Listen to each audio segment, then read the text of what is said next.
Apparently I pushed the button when I was bending over and stuff. I'm so sorry. So let me start again.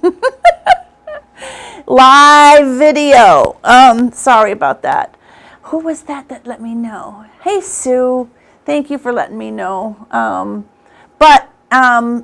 I was saying I'm Linda with Seaporium, and we're continuing work on this RTA piece. I started to talk about like all the preps. In the last video, we tacked it, we cleaned it, right? Well, we cleaned it, we tacked it, and then I cleaned it again.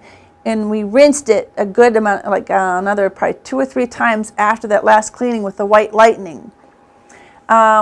But the fixes that you even want to get to before this point, don't mind me, I just see a drip. ADD moment, hold on. On my slick stick here. Okay. But there's other things that could have gone wrong, and I wanted to touch on that, but my battery was going, and I had to get off really quick. So before we would even get to this point, before the last cleaning of our piece, right?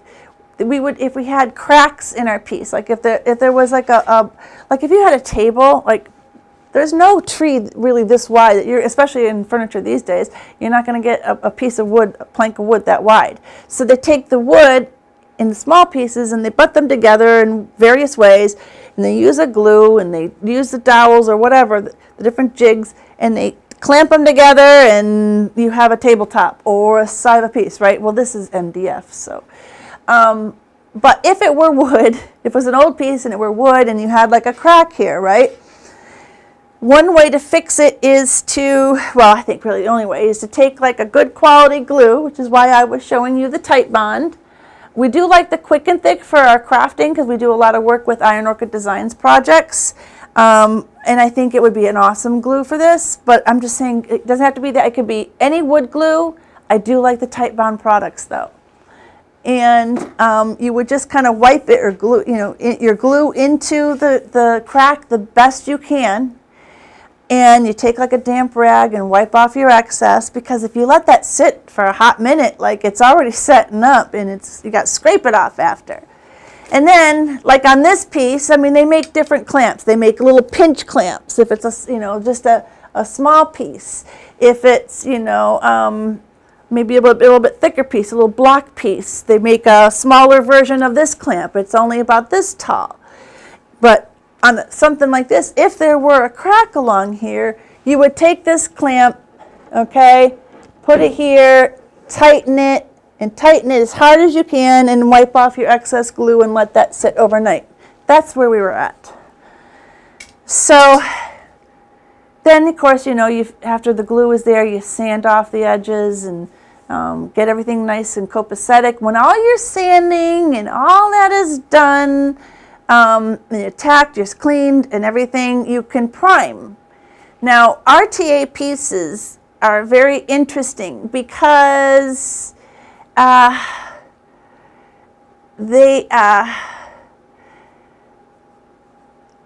trying to be kind because I don't want anyone smashing me.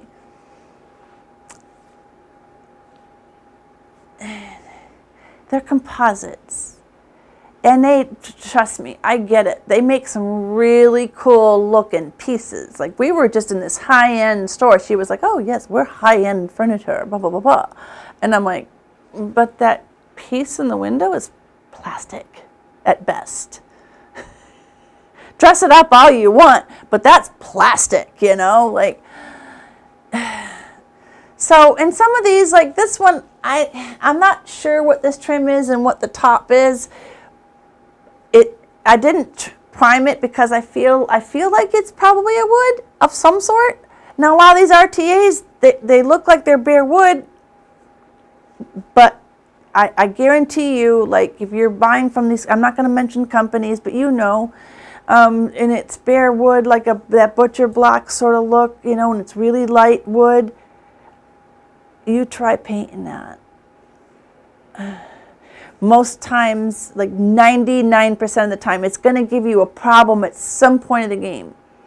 I had 12 chairs for someone, and no matter what I did, and prepping and sealing. Like I put 4 coats of primer on and I still was getting little bits of the wood peeking up. The grain was like picking up like little picks. And then 3 or 4 coats of paint, and I'm sanding in between. All this, I'm sanding in between. And I kept getting picks. Finally, the last coat of top coat, which I don't even know how many coats that was, that was it. I gave it a light sand and said, this is your finish, because hey, I'm done, you know. So just buyer beware. If you're buying RTA pieces, they can be painted, but they're going to present some challenges most cases. So in my last video it was a couple days ago, and I've had a couple rough days with my headaches, and we were starting on Facebook. We did the top. I'm going to do another video because this needs to dry a little bit. So maybe on Monday I'll be able to get back to it. If not, maybe Wednesday I'll be back here on YouTube. I'll try and schedule that. I have to figure, this is all new to me, YouTube. So thank you, Sue, for being here with me. And I have to get so many followers before they'll even show them like publicly. So it's just nice and casual and just our friends. So that's the best. But we did the paint pull technique on the top. I'll try and get let's see. Well, since it's on my head, I better do it now, because you know me, Sue. All right, let me try and get this camera view here. Nope, let's see. There we go. So we did a first coat of this using a bunch of paints. Well, like I said, we'll go over this Monday or Wednesday.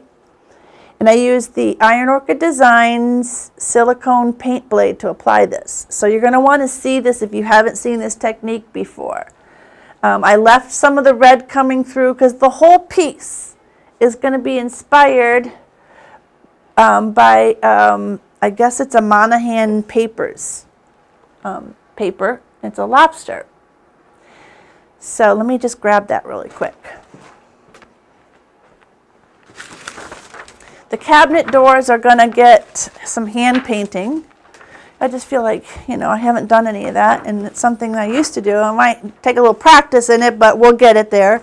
That's the nice thing about paint. So this was the inspiration, okay? It's all growing from this. Okay, so it's a beautiful print, this lobster, that we're going to put on the lower portion of this, you know, the shelf there. And then I'm thinking, if I don't paint all of the doors, this will be on the bottom panels of the doors. This is another beautiful paper. It's a tissue. I'm not sure whose it is. I got these papers from a friend. But this is nice. It's like nautical colors. It does have some nautical designs in it. It's not all nautical, but that's okay. It's got the colors. So I might use that. I might not. That's all I know so far. And our color scheme there. I'm really so far really working with just the red, the honky tonk red, Bunker Hill blue, Sandbar, and Gravel Road. So that's where we were at, and we started to slick stick, and then I realized in my headache moment, and I lost a couple of days, that I did not finish prepping where I filled holes here on the sides. So this is just dry enough that I could wipe a little bit of sand dust off. So let me just, that's not going to be rough enough. Let's try this paper. You don't need anything too rough. I just need to sand smooth where I filled the holes where the bracket used to be that held the shelf. But as you remember, the shelf that we had, it's a stair tread, and it's not going to come all the way forward, but they had the brackets coming way out here. So I'm cutting the brackets down, and we're going to put the shelf back up, but I want it so that you can access this shelf after, because I want it to be a bar. I would like this to be like a coffee bar or a bar. You could have, oops, did I lose sound again? My thing fell.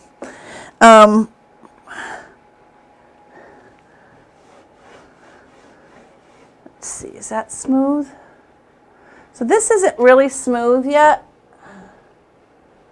So what I'm going to do, this one isn't bad. I'm going to grab my slick stick, not slick stick, Dixie mud. And I have it in white. And I have a putty knife here. All right. Now, if I ended up using this quick wood to fill those as well because I had it left over from my other application. If I was using regular wood filler that you get at the stores, I would fill those holes with a little bit of glue and stuff in like broken pieces of toothpicks, and then maybe take like a blade and kind of cut that even, and then sand it a little bit, and then use the wood filler. Does that make sense? To try to, the wood filler is it's a filler, but it's not. It's certainly nothing great. I've never found one that I've really liked. And of course, this isn't the. All right, here. This one. This is better. So we use just a putty knife. Most likely you have it in your tool chest or whatever for your paint supply. And we're just gonna skirt that on until it's nice and smooth. Now I'm going to have to sand those and reapply my slick stick there, but that's okay. Okay. Just try and get your application as smooth as you can, because the only difference is if it's not very smooth, don't worry about it. You're just going to sand more. That's all. That's all. It's not the end of the world if you have a little excess filler in there. Okay, but I do like the Dixie mud. It does have more of a binder, in my opinion, than like a regular putty, all right, or plaster. This is what we're going to be using for the sides of our piece to add like a 3D stenciling. But I want to get the slick stick on first because it's kind of a big deal. So, and I'm not too concerned about filling these blemishes on this side because I'm adding that 3D element to it. So we can add the slick stick here. Let's see if I can get the better view. Okay. And it's really not a big deal. This is going to be a quick video because I don't really, it's painting it on, that's all. Okay. There's a little discussion. Okay. When do you use slick stick? Let's see, you can't really see it, and it's backwards because I'm using a forward facing camera. It is to stick. S is for sticking. So this is an RTA piece. It's meant to look like wood, but this is MDF with some sort of wrap on it. And I'd rather be safe than sorry and do all the prep. I did my tacking. I did my cleaning, right, really well. I rinsed it really well. And I do feel in my heart, my gut's telling me that this, I don't think even the chalk paint would really like to stick to this. So I'd rather take the safe route and put the slick stick on. Most of your RTA pieces will need slick stick. Oh, did this, okay. This is a real problem, and I went through a whole nother video without it happening once. So the slick stick is going to be your friend for most of your RTA pieces. And sometimes there are cases, not with this particular, we won't need to block anything. It's not bleeding. But if you're concerned that you're going to have a problem with your paint sticking to something and then it might bleed for whatever reason. I've had it happen with metals. If you're painting metal, you're going to want to use slick stick. And it's, again, you clean it. I use alcohol, let it dry really well, tack it best I can, wipe it down really good, and then I'll put my slick stick on. And then a lot of times in your metals, the oxidation will happen with this, while it's drying, and you'll have that tarnish come through your slick stick, and then you can use your Boss. But if you're like, oh, well, it's going to tarnish, which do I use first? That's it. If you try to put Boss on metal, it's not meant to stick to the metal, but this is meant to stick to those surfaces. So go with the thing to stick first, which is your slick stick, and then you can go ahead and block the odors and the stains and the tannins and whatever else. All right? So that's the order. And again, those woods or any like those melamines, use the slick stick. Use the slick stick. Just make your life easier. It's better to do it now than to try to sand and peel it off later. You know, no one wants to do that. I'd rather throw it out if I was doing this piece and I had to go and revisit it. The top, however, I don't think it's a wrap. I feel like that I see the texture of the wood underneath too, and they wouldn't bother that if it was a melamine. They wouldn't. So the top I did not prime. All right, so that's discussed. Let me move my little stool here and show you. It's simple, really. Oh, we're going to tape the hardware. Again, like I didn't take all the hardware off because I'll never get those doors lined up on my own again. But it's much easier to tape this off than to tape these little peekaboo holes. So,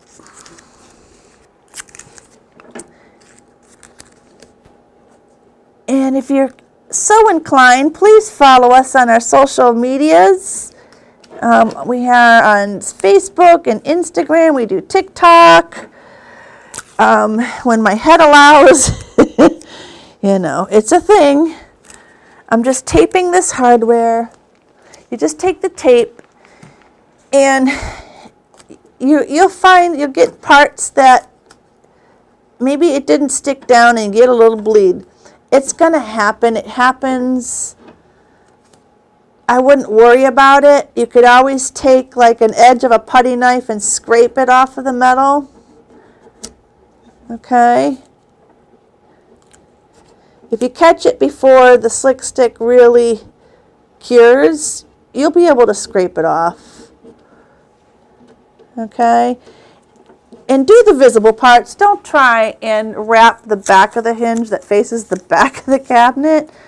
It makes no sense to do that. All right, let's cut a little bit off there. So, I mean, it doesn't take long to do this. I have in small instances, like with small hardware pieces, where I take the tape on like the most visible areas, the easiest to access, and then you burnish the edges down best as you can with like the edge of your fingernail or something, but really just the edge. Try to burnish the edge. Take like a coffee stir or something, just putty knife edge right along the edge of the tape. Okay. But if I had like pieces that I just really couldn't get a good grasp of the tape on it, I would use a little bit of Vaseline and just try to be careful with my brush there. Because, you know, Vaseline, ain't nothing going to stick to that. So, you know, that's what you do. You just tape off that hardware.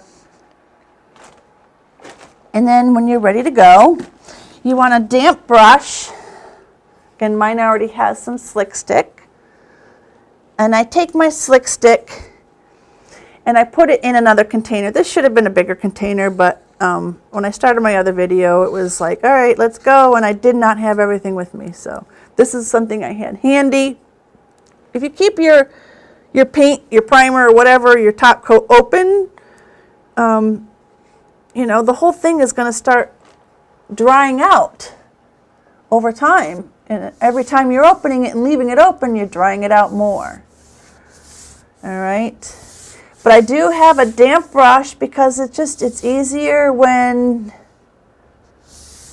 you're in the cleaning stage. It's, you know, easier to clean off the bristles. I use the scrubby soap. It's amazing at cleaning your brushes. and so much more. And it's awesome. Like, my customers are finally getting it. We've been like selling out of it pretty consistently because they've been trying it and they get it. Like, it is the bomb. It's a glycerin soap with citrus oil. It has aloe, and it's really, really good. All right, so again, I'm just taking my brush, dipping, not a lot, because I'd rather do 2 thin coats, and you can, oh, this is an important part with Slick Stick. Pay attention to the directions. This I know I sanded my repairs. It's a hot product. You know, it's meant to stick to things that paint is not meant to stick to. So you got to listen to the directions. You can paint a couple, second coat after a couple of hours, but before you paint it, for your project, you want to wait at least overnight. Mine will be able to sit a couple of days, so I'll be safe. But nothing's 100%. You still have to, you don't want this thing sitting in water after, because it's still, all paints have a cure time. There's a difference between a dry time and a cure time. All right? And what I'm doing is I'm just kind of taking my brush very lightly at the edge and then pulling down. Always paint with your grain. And at this primer stage, I want to take that last coat, the last brush stroke, and do it very lightly. Because if you have a thick amount of paint on here and you got big brush strokes, no matter how nice a job you do with your chalk paint, you're limited to your primer coat. If you have brush strokes coming at your primer coat, then that's what your piece is going to be. I tend to like a very smooth finish. So I'd rather do this very thin, light application rather than just paint it on in a fast way and be done with it. All right, so I have a little pop mark there, but like I said, we're going to be adding a 3D stencil here, which hopefully I can do Wednesday or sooner. But we have a bunch of things happening that I have to be here for on Monday, so probably not Monday. But I might try to do another layer on that top live here. I did it on my Facebook, so we'll do it here on YouTube. It's a pulled paint technique that's really cool. It's a great solution for pieces that you don't want to take the time to try to fill the little scratches.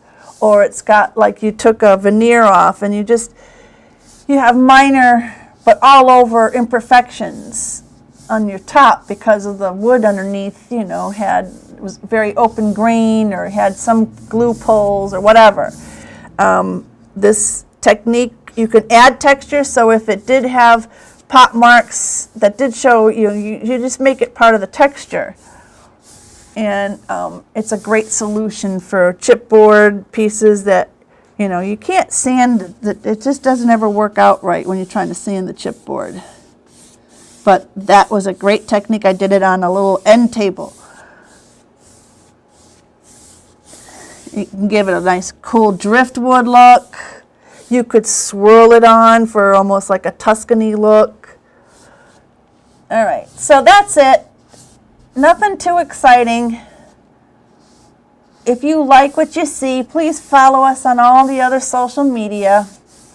It's Facebook, Twitter, Instagram, TikTok, and here on YouTube, it's at Seaporium, but the rest is just slash Seaporium.